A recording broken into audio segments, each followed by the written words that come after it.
If you've ever put a bumper on a second or third gen Tacoma and have looked closely, you've probably noticed that the front bumper plates are really thin.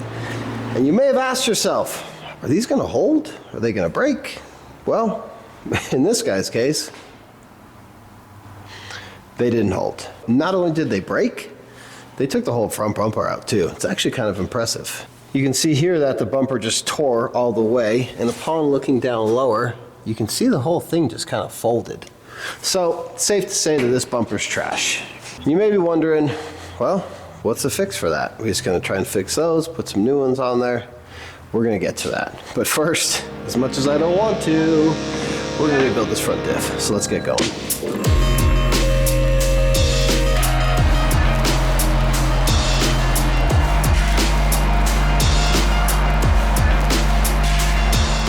Oh, dude, check this out.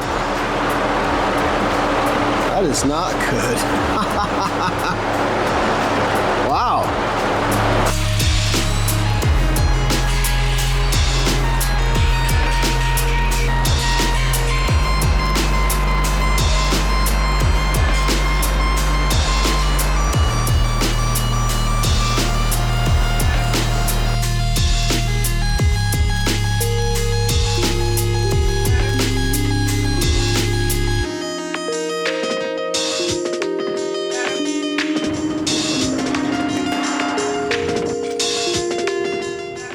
This thing is pissed. Spitting the seal out there. Excited to see what this looks like when we get in there.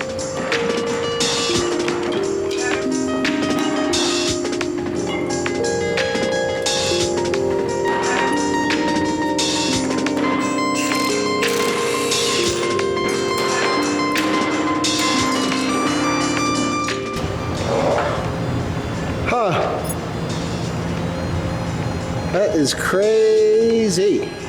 The pinion here is nice and torched, and it found its way into the carrier and actually smoked it pretty bad. It's cracked on both sides, it's eaten up, and to top it all off, the case itself is just full of chunks of metal, and it's not good. So we were lucky enough that we still had a front diff laying around from a solid axle we did a while back. You can see I've got it pulled apart here. This thing is way nicer. I mean, there's oil everywhere, but that's not a big deal. We'll get that cleaned up. So we're gonna clean this up, put the new gear set in it, make sure we got the setup exactly where we want it, and we'll stick it back in that truck.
So I've got these cords here and I'm starting to find where they go so I can pull them all out.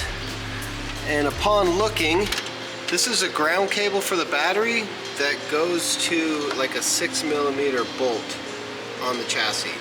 And then the ground for the battery is disconnected. So the chassis ground's not hooked up and the winch is grounded to the body and not directly to the battery. I don't know about you guys, but that seems a bit sketchy to me. Look at all this. We need to get this guy a distribution block. Man, that is crazy. So we're gonna get the winch disconnected, get this front bumper off, And then we can finally fix this fucking frame plate.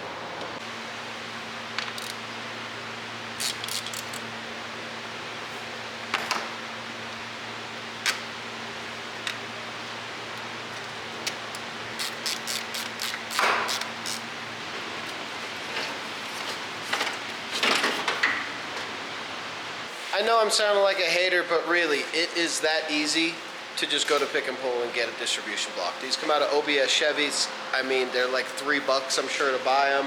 I've heard, you know, not me, but I've heard of people at Pick and Pull just putting them in their pockets. From what I've heard online, you can probably fit like 8 of them in your pockets. Not me, I don't. But like something like this, you run a big, you know, 0 gauge cable from your battery to this, and you can hook things to this. You can hook your switch pros to this. You can hook your accessory wiring, and then run your winch cable directly to your battery and power your ECU and your winch from the battery and nothing else, except for that little line to this. It's not that hard, and it's safer. It looks better. If you have an issue, you're not pulling a stack of 10 damn wires off your battery. What the fuck? Anyways, back to work.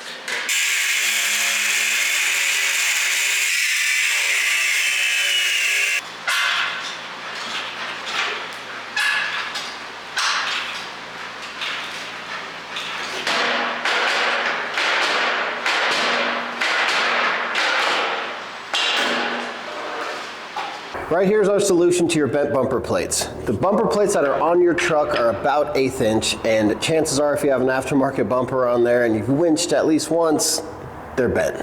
These are made out of 1/4 inch material, mild steel plate, whereas yours are 1/8 inch on the truck right now. They retain the same exact thread, pitch, and size hardware, same bolt pattern to where your nuts will go right back on. You really just cut your old ones off, weld these on. They've got a plate in the back that aligns them up to the front frame rail of your truck, so they're easy to set up. Weld them on, and you're good to go. Alrighty, so the bumper's off. We're gonna take a look at the bumper plates and see what the hell happened. If you look, you can see that the weld just fully left the chat. The inside snapped. Same thing happened on both sides, and this side just peeled open. So we got all this weld to cut out, and then we can put our new stuff in.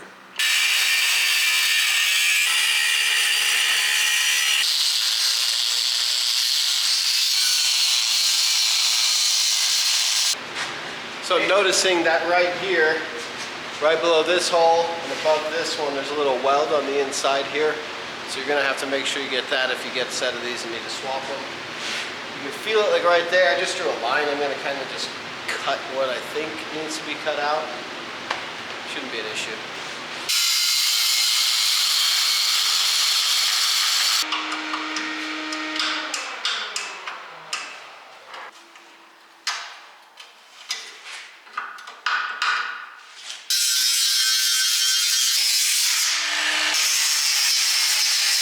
So we got all the broken plates out of the way. This frame's a little bit mangled, so these didn't fit as easy as they did on the first try we did.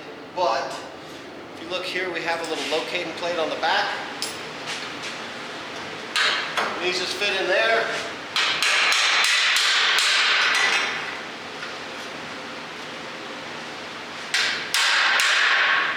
Once they're located in, they just sit right there. I got the plates clamped on. I wasn't able to line it up with this on there, but I can use this to verify, so I'm going to see how well this fits here. It's close. It's plenty good. So I'll put the nuts on there, tighten them up, that way I can make sure everything's sitting even with itself, and then from there I think we're good to tack and weld these on, so I'm going to label that a win.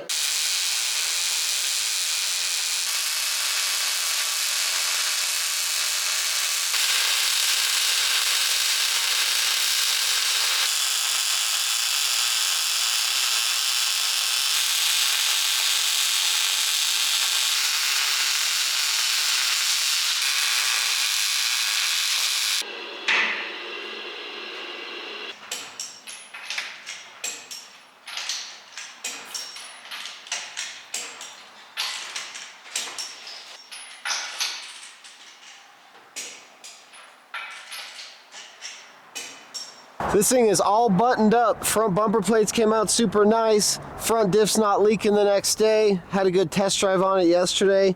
Like I said, keep an eye out for these bumper plates on the website, and I'm gonna bring you inside and show you a couple other things that we have coming. The next couple items that'll be popping up on the website. First off is a 4-liter frame side motor mount. This is a replacement part for guys that have broken their stock ones or guys that are swapping a V6 into a 4-cylinder chassis. That's what I'm going to be doing with my set.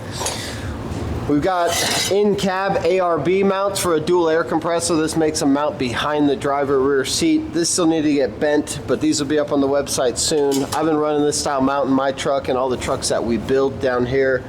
Way nicer having them in the cab, not having to worry about them freezing or getting wet in the winter. Far nicer. After that, we've got these battery relocation trays, or a second battery tray. These go where the ABS module goes in the earlier Tacomas. The later model Tacomas that went to an electronic ABS booster, those don't even have the ABS modules. So these are a direct replacement in there. They just bolt right into that mount. And lastly, I've made these before, I'm going to bring them back. These are a shock relocation kit for guys that are running like a piggyback shock in the back or a bypass with a piggyback reservoir on it. Had a couple people ask for them. I used to make them. I'm going to bring them back. Those will be on the website soon as well. So if you see anything here you like, give us a shout. If you see anything that you think we need to make, give us a shout. But either way, leave us a comment down below, talk a little bit of trash, and we'll see you in the next video. Cut your old stuff out, you locate through a couple holes, drop them on the ground,